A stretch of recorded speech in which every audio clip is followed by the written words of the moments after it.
Studio in Telugu. Tirumala శ్రీవారిని పలువురు ప్రముఖులు దర్శించుకున్నారు. వీఐపీ విరామ సమయంలో సినీ నిర్మాత Sunil, Telangana film chamber general secretary శ్రీధర్లు కుటుంబ సభ్యులతో కలిసి స్వామివారి సేవలో పాల్గొని మొక్కులు చెల్లించుకున్నారు. దర్శనం అనంతరం ఆలయంలోని రంగనాయకుల మండపంలో వేద పండితులు వేద ఆశీర్వచనం అందించగా ఆలయ అధికారులు శ్రీవారి తీర్థ ప్రసాదాలు అందజేసి శ్రీవారి శేష వస్త్రంతో సత్కరించారు. ఆలయం వెలుపల శ్రీధర్ మాట్లాడుతూ తెలంగాణ ఫిల్మ్ ఛాంబర్ జనరల్ సెక్రటరీగా బాధ్యతలు స్వీకరించిన అనంతరం శ్రీవారిని దర్శించుకోవడం చాలా సంతోషంగా ఉందన్నారు. పవన్ కళ్యాణ్ సినిమా విడుదల అయితే అది మాకు దీపావళి పండుగని, హరిహర వీరమల్లు సినిమా విజయవంతం కావాలని కోరుకున్నట్లు తెలిపారు. దర్శనం చాలా బాగా జరిగింది. నేను ఎవ్రీ 2 months ఒకసారి వస్తా.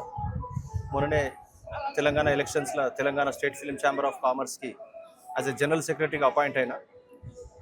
దేవుని దయ వల్ల పవన్ కళ్యాణ్ గారి సినిమా ఆఫ్టర్ సో మెనీ డేస్ తర్వాత ఒక పెద్ద సినిమా వస్తుంది. మాకు ఏదో పండుగలాగా ఉన్నది. రియల్లీ అంటే మాకు ఒక దీపావళి పండుగలాగా ఉన్నది. రేపటి నుంచి పవన్ కళ్యాణ్ గారి సినిమా వస్తున్నది, హరహర వీరమల్లు. మేము చాలా దినాల సార్లు వెయిట్ చేస్తున్నాం, చాలాసార్లు పోస్ట్పోన్ అయింది. ఇక రేపటి మాకు పండుగ అంటే సినిమా అంటే పవన్ కళ్యాణ్ సినిమా అంటే మాకు ఒక దీపావళి. అది రేపు మాకు దీపావళి స్టార్ట్ అవుతుంది. కంగ్రాట్స్ ఫర్ పవన్ కళ్యాణ్ గారు, పవర్ స్టార్. Thank you. దేవుని దయ వల్ల పెద్ద హిట్ కావాలని దేవుణ్ణి కోరుకుంటున్నాం. కుబేర చాలా పెద్ద హిట్, చాలా బాగా జరిగింది, సూపర్ హిట్ అయింది.